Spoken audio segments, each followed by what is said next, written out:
Harvey Weinstein and his evil, ugly brother Bob. I'm gonna have to drink on this, man.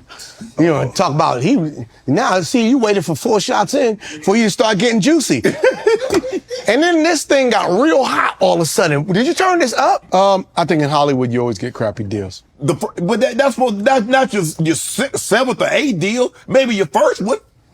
I think the first one we got a crappy deal, definitely. But the second one. This first one was so big, you know, we opened at $42 million. Yes. Which was unheard of. Yes. And they try to say for a black director that was a record breaker. No, that was a record for just a comedy director, period. And that's what I love about Keenan. Keenan was like, no, don't you put the black label on me. Don't you minimalize or marginalize my success by you trying to label it. Let's let that bleed so that other black people can know that there's not such a thing as just black success. Because black success has a ceiling. No, just success. And I just so happen to be black. Mm-hmm. And that's how he wrote. And, you know, it was huge. Mm-hmm. So they was trying to make a deal for the second one the weekend of, because they seen the track and they know it was going to be huge.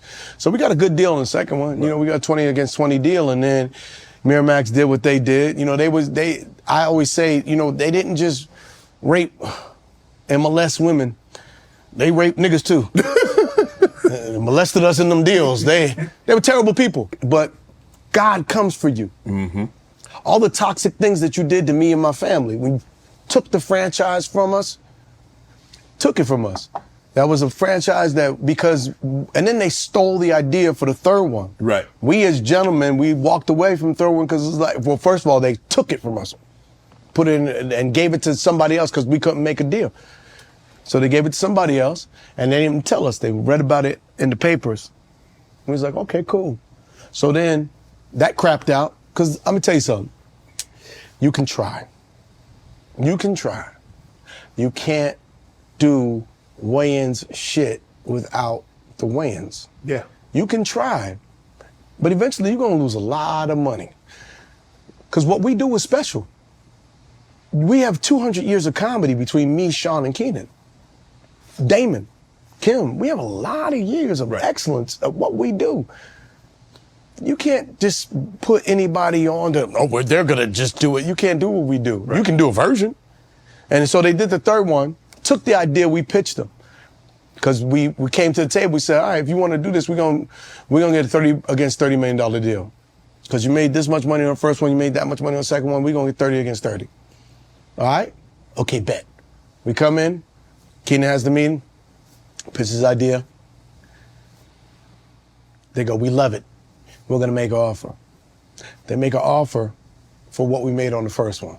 But hold on, you just said we're going to, okay, you got us on the first one. Mm-hmm. We did okay, 20 for 20 on the second one. We're going to do 30 for 30. Ain't no offer to be made. You already told us what we're going to get on the third one. Mm-hmm. How you going to make an offer?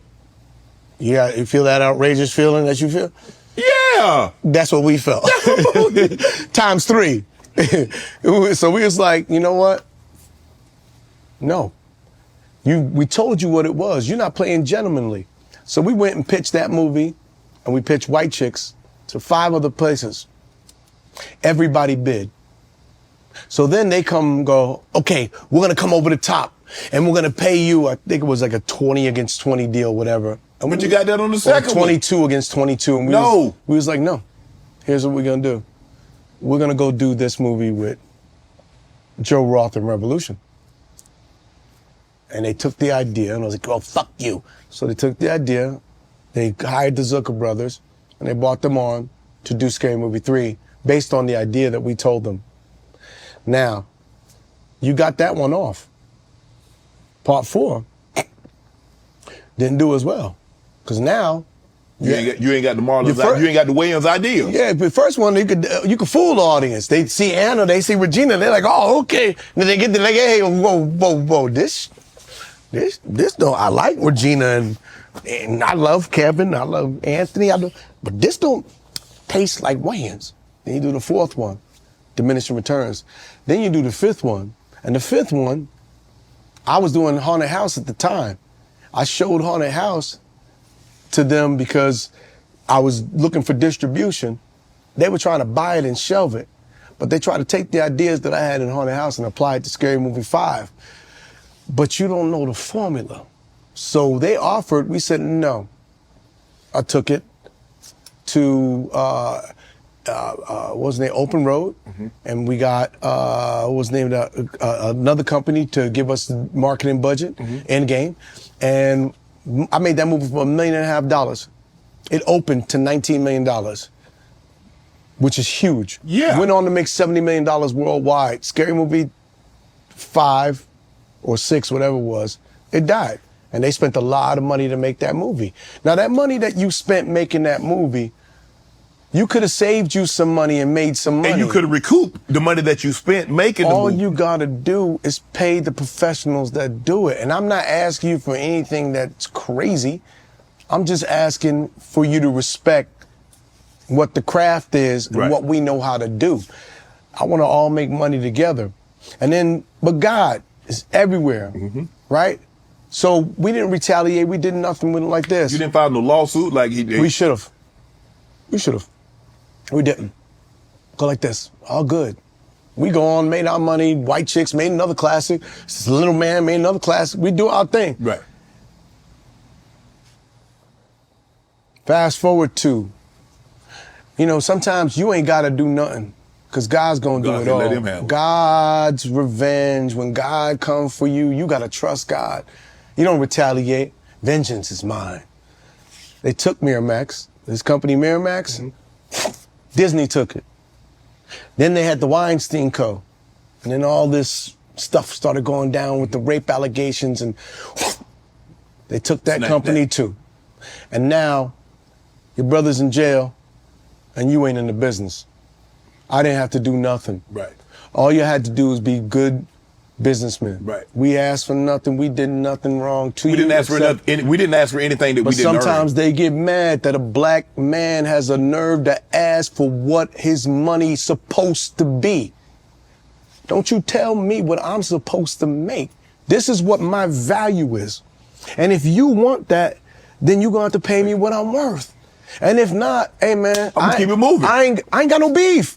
And we just didn't make a deal. It's all love. I'm going to take these great ideas and go somewhere else. Right. But don't be mad that you had to pay me for what I feel my worth is.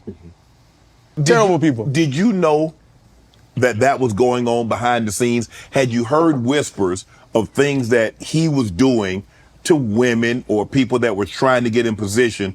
Did you hear anything about that? Did you know anything like this was going on? I hear things. Right. But, he never tweeted my book. He Nigga never asked me for a foot massage. I'd have been like, man, if you don't get the fuck out of here.